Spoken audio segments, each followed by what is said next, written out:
नमस्कार दोस्तों, स्वागत है आपका फिर से एक नए वीडियो में। दोस्तों, आखिर वो दिन आ ही गया जब जो यूनियन है आगे की अब तक की सबसे बड़ी हड़ताल करने जा रही है, जिनकी प्लानिंग आज 21 अगस्त 2026 हो गया है। कल 20 अगस्त 2026 की लेटेस्ट अपडेट निकल कर आई थी, जिनकी प्लानिंग आज के अपडेट में बताने वाला हूं कि कल 20 अगस्त को क्या क्या प्लानिंग की गई है आगे आने वाले। जैसे कि हम बात करें इंडेफिनाइट स्ट्राइक या अनिश्चितकालीन हड़ताल, या फिर हम बात करें 2 से 3 दिन काम बंद, ऐसी बड़ी हड़तालें करने वाली है बीएसएनएल यूनियन ने। इनके बारे में 20 अगस्त 2026 की क्या लेटेस्ट अपडेट निकल कर आई है, पूरी जानकारी आज इस वीडियो में आपको डिटेल तरीके से बताने वाला हूं। साथ में दोस्तों आज ये भी बताने वाला हूं आपको कि जो सरकार की तरफ से यानी कि कैबिनेट की तरफ से जो बीएसएनएल है उसको बनाए रखने के लिए, मार्केट में बनाए रखने के लिए रिवाइवल पैकेज निकल कर आया है, जो 3,22,000 करोड़ रुपए का है लगभग, जो कि 4G 5G सेवाएं हैं उनको ठीक तरीके से रोल आउट करने, इसके साथ उनके इंफ्रास्ट्रक्चर या फिर स्पेक्ट्रम के जो भी खर्चे हैं उनके लिए आया है। वीआरएस 2.0 भी जल्द आने वाला है। यहाँ पर कैबिनेट का दबाव है सरकार पर कि उसको लाया जाए ताकि जल्द से जल्द कर्मचारियों का जो वेज बिल है उसको कम किया जा सके, जिसकी वजह से वीआरएस 2.0 का जो खर्चा है उसको आगे से कोई जो पैकेज की जरूरत पड़ेगी उसके लिए पैसे की जरूरत पड़ेगी। बीएसएनएल अभी इतनी प्रॉफिट में तो है नहीं कि वीआरएस 2.0 का जो एक्सग्रेशन राशि का जो पेमेंट है वो दे पाए, इसलिए रिवाइवल पैकेज तो यानी कि हम मान सकते हैं कि 3,22,000 करोड़ में से वीआरएस 2.0 का खर्चा यहाँ पर उठाया जा सकता है। अब वीआरएस 2.0 के लिए उस पैकेज में से यहाँ पर पेमेंट ली जा सकती है, थर्ड पीआरसी के लिए क्यों नहीं?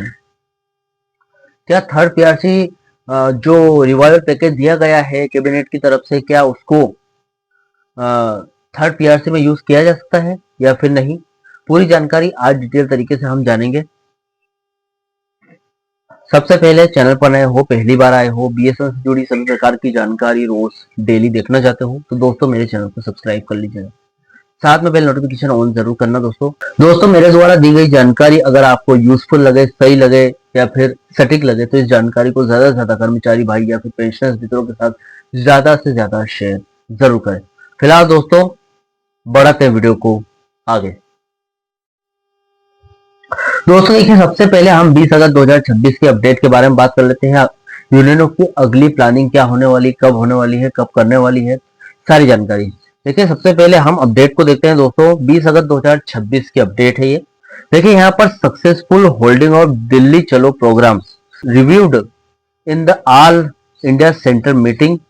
अब यहाँ पर emergent CC meeting to decide future course of action, यानी कि फ्यूचर में जो भी बड़ी हड़तालें होने वाली है उसके बारे में यहाँ पर बताया गया है। थोड़ा सा इसको गहराई से विस्तार से समझते हैं दोस्तों। देखिए यहाँ पर जो 20 अगस्त 2026 के आधिकारिक सर्कुलर अपडेट है और थर्ड पीआरसी पर डिपार्टमेंट ऑफ पब्लिक एंटरप्राइजेस के कड़े नियमों का जमीनी स्तर पर हम समझने वाले हैं। यहाँ पर 20 अगस्त 2026 के अपडेट में दोस्तों क्या बताया गया है इसकी हकीकत पहले समझते हैं। जंतर मंतर प्रदर्शन जो 7 अगस्त 2026 को हुआ था, आज 221 अगस्त हो गया है, यानी कि देखा जाए तो लगभग 14 दिन हो गए जंतर मंतर को।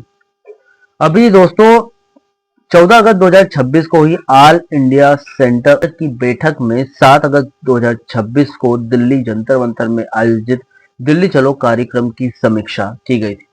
इसमें थर्ड पीआरसी की मांग को लेकर काफी संख्या में कर्मचारी और पेंशनर्स पहुंचे थे, जो कड़ाके की बारिश के साथ जो मूसलाधार बारिश हुई थी उसमें उन्होंने प्रदर्शन किया था।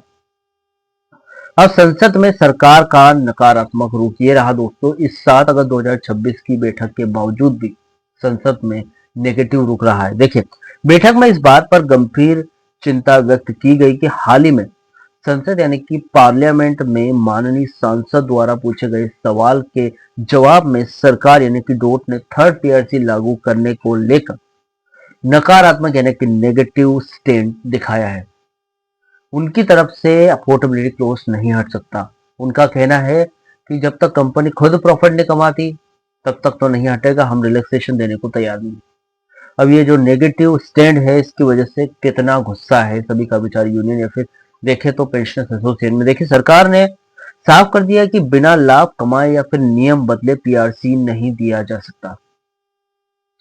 अभी सितंबर के पहले हफ्ते में आपातकालीन बैठक यानी कि सीईसी सरकार के देखिए सीईसी मीटिंग्स होने वाली है। सरकार के इस कड़े रुख को देखते हुए और आंदोलन को और उग्र बनाने के लिए यूनियन के केंद्रीय मुख्यालय यानी कि सीएचक्यू ने सितंबर 2026 के पहले सप्ताह में आपातकालीन ऑनलाइन सीईसी बैठक बुलाई है।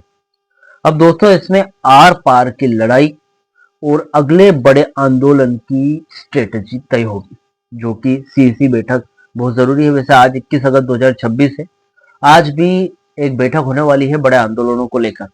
बैठक में जो भी निकल कर आएगा मैं कल के वीडियो में बताऊंगा, लेकिन फिलहाल आज तो 20 अगस्त की जो भी यहाँ पर बताया गया है, 20 अगस्त की जो अपडेट है उसमें बताया है। अब दोस्तों ये जान लेते हैं 3.22 लाख करोड़ का जो रिवाइवल पैकेज है उसको क्या थर्ड पीआरसी में यूज किया जा सकता है। देखिए सरकार की बड़ी चालाकी है दोस्तों, स्पेक्ट्रम पैकेज से क्यों नहीं मिल सकता थर्ड पीआरसी का पैसा। देखिए बहुत से कर्मचारियों के मन में सवाल उठता है दोस्तों, जब सरकार ने बीएसएनएल को 3.22 लाख करोड़ रुपए से अधिक का रिवाइवल पैकेज दिया है तो उसी पैसे से थर्ड पीआरसी का भुगतान क्यों नहीं किया जा सकता।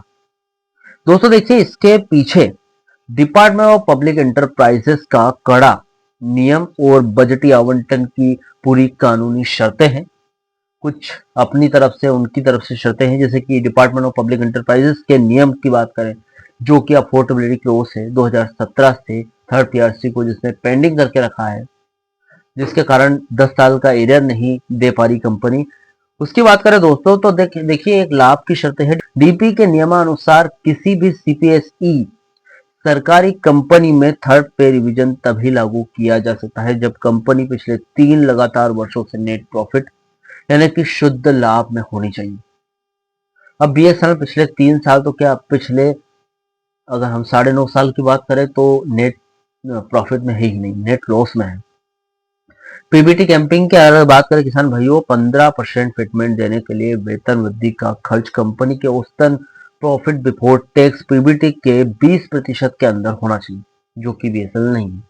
बीएसएनएल क्योंकि लगातार नेट घाटे में चल रही है इसलिए डिपार्टमेंट ऑफ पब्लिक एंटरप्राइजेस के नियम के खुद ब खुद थर्ड पीआरसी लागू करने पर रोक लगा देते हैं, यानी कि अफोर्डेबिलिटी क्लोज नहीं हटेगा।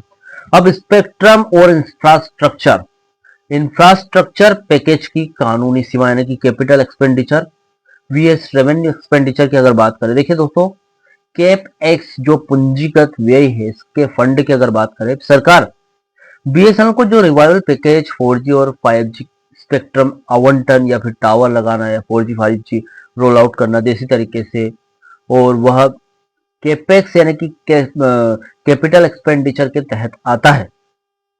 जो पैसा रिंग फेंस बंधा होता है दोस्तों, हम ये मान सकते हैं वो पैसा पूरी तरीके से बंधा हुआ है। कैग और वित्त मंत्रालय यानी कि फाइनेंशियल सेक्रेटरी की अगर बात करें तो यहाँ पर किसान भाइयों कड़े नियमों के मुताबिक इंफ्रास्ट्रक्चर कैपेक्स के लिए दिए गए सरकारी बजटीय पैसे का इस्तेमाल रेव एक्स यानी कि रेवेन्यू एक्सपेंडिचर जैसे कर्मचारियों के वेतन या फिर एरियर या फिर अलाउंसेस वगैरह में बिल्कुल भी नहीं किया जा सकता। ये सख्त नियम है, तो ये कानूनी वित्तीय अनियमितता और वित्तीय अपराध माना जाता है। अगर स्पेक्ट्रम का पैसा वेतन में दिया जाए तो यह कानूनन वित्तीय अनियमितता और वित्तीय अपराध माना जाता है, जो कि जो भी ऑफिसर्स वगैरह है बीएसएनएल के वो ऐसा नहीं करना चाहेंगे, वो अफोर्डेबिलिटी क्लोज नहीं हटाएंगे। क्या है सरकार की स्ट्रेटेजी, इसकी बात करें देखिए सरकार और डोट का मानना है कि रिवाइवल पैकेज का मकसद बीएसएनएल के नेटवर्क यानी कि 4G और 5G को मजबूत करके उसे अपने पैरों पर खड़ा करना है। सरकार का तर्क यह है कि जब 4G 5G सेवाओं के जरिए बीएसएनएल खुद लाभ यानी कि प्रॉफिट कमाने लगेगी, जो कि पिछले 9.5 साल से नहीं हो पाया है।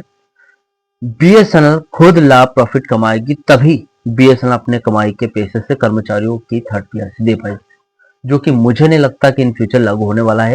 यानी कि 3 से 4 साल तो इतना पैसा कमाने नहीं वाली, क्योंकि जियो और एयरटेल इसको कभी आगे निकलने ही नहीं देंगे। अभी 4G रोल आउट पूरी तरीके से नहीं हो पाया तो 5G लॉन्च कब होगा? 5G अगर लॉन्च हुआ तो 6G की तैयारी जो कंपटीशन बढ़ जाएगा ना उसका क्या होगा? तो इस तरीके से कभी प्रॉफिट कमाना मुमकिन ही नहीं है।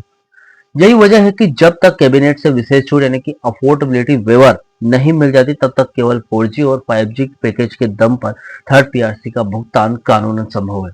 यानी कि कैबिनेट खुद अप्रूवल देता है तो संभव है, नहीं तो थर्ड पीआरसी का भी लागू नहीं हो सकती।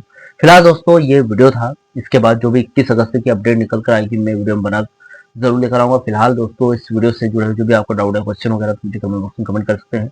वीडियो अच्छा लगा तो वीडियो को लाइक कमेंट से जरूर कर। मिलता है दोस्तों नेक्स्ट वीडियो में। सी यू सून।